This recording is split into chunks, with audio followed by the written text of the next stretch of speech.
Krisis air bersih sudah melanda warga ibu kota. Di Jakarta Barat, warga Pegadungan Kalideres harus mengantre air bersih dari mobil tangan. Kedatangan mobil tangki air dari BPBD di Dusun Kabupaten Indramayu, Jawa Barat yang terpasang.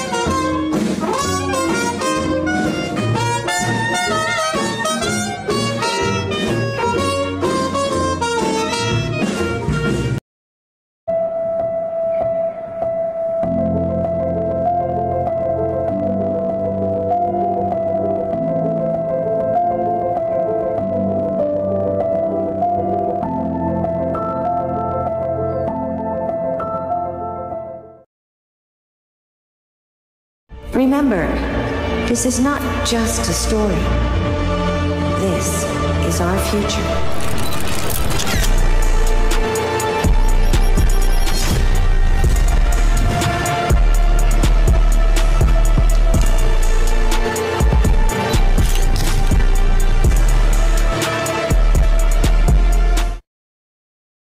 The size of your dreams must always exceed your current capacity to achieve them. If your dreams do not scare you, they are not big enough. Normalize not forcing connections with people. It flows or it goes. If someone doesn't see the value in having you by their side, don't try to convince them.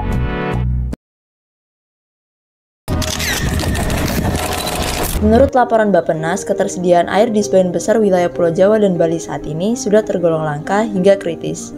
Sementara itu, ketersediaan air di Sumatera Selatan, Nusa Tenggara Barat, dan Sulawesi Selatan diproyeksikan akan menjadi kritis pada tahun 2045. Kritisnya air tanah ini mengakibatkan terjadinya intrusi air laut dan penurunan permukaan tanah hingga ambles. Di sisi lain, bertambahnya populasi di Indonesia yang mencapai 237,65 juta jiwa menjadi beban baru dalam penyediaan air bersih. Saat ini, penggunaan air untuk cuci tangan di restoran atau food court langsung dibuang tanpa adanya pengelolaan kembali limbah air cuci tangan yang seharusnya masih layak untuk dipakai apabila diolah dengan benar. Sehingga hal ini membutuhkan kapasitas air yang sangat besar. Oleh karena itu diperlukan alat yang dapat mengolah air yang baru digunakan sekali untuk cuci tangan supaya dapat digunakan kembali. Sebelum masuk ke inti topik pembahasan dari video ini, kita akan memperkenalkan tim SWOS kami. Untuk yang pertama, kita akan memperkenalkan ketua tim kami yaitu Andri Prasetyo dari Departemen Fisika sebagai koordinator pelaksanaan program Manufaktur Mekanik Alat dan Perancangan Sistem. Selanjutnya ada Muhammad Arif Bila sebagai anggota 1 dari Departemen Infrastruktur Sipil sebagai penyusun laporan, rincian penggunaan dana, dokumen teknis, dan administrasi program. Selanjutnya ada Kadek Wirayan Suryajaya sebagai anggota 2 dari Departemen Teknik Elektro untuk membuat program sistem, perancangan elektronika, serta integrasi komponen software dan hardware. Selanjutnya ada saya, yaitu Hafiza Tabina Isadia sebagai anggota 3 dari Departemen Teknik Mesin sebagai pembuat 3D desain mekanik, sistem, dan animasi sistem. Kemudian sebagai manufaktur mekanik alat dan membuat konten video. Yang terakhir ada Muhammad Imam Fatoni sebagai anggota 4 dari Departemen Teknik Instrumentasi sebagai pengurus hak kekayaan intelektual, manufaktur mekanik alat, membuat naskah, dan membuat konten sosial media. Berdasarkan latar belakang yang sudah dipaparkan sebelumnya, dibuatlah sebuah inovasi baru, yaitu Smart Water Recycling Sink berbasis automation system yang terintegrasi dengan cartridge filter ultraviolet ray sebagai optimalisasi penggunaan air bersih dengan standar kekeruhan, zat padat terlarut, pH, dan suhu air yang layak supaya penggunaan air bersih lebih optimal dan menghemat pengeluaran penggunaan air. Alat ini terdiri dari 7 bagian. Yang pertama, terdapat 3 buah wastafel yang berfungsi untuk tempat mencuci tangan oleh pengguna. Kedua, yaitu 5 cartridge filter yang memiliki berbagai fungsi sesuai spesifikasinya. Yang ketiga, yaitu sistem monitoring kualitas air berupa sensor turbidity, pH, TDS, dan suhu dengan STM32 sebagai microcontroller. Yang keempat, lampu UVC untuk mematikan mikroorganisme. Kelima, yaitu penampungan utama yang berfungsi untuk menampung air yang telah layak digunakan untuk keperluan sanitasi seperti cuci tangan. Keenam, yaitu panel surya, serta inverter AC to DC sebagai sumber energi listrik. Yang terakhir, yaitu sistem backwash sebagai sistem pembersihan filter yang akan menyala secara otomatis dalam kurun waktu seminggu sekali. Dan berikut ini merupakan skema dari sistem kerja alat kami. Yang pertama, air yang telah dipakai untuk cuci tangan akan ditampung oleh box penampungan sementara, yaitu box pertama yang berisi air kotor. Kemudian, air tersebut akan dipompa menuju ke filter dan akan melalui proses filtrasi 5 tahap. Setelah itu, air bersih akan ditampung sementara pada box kedua.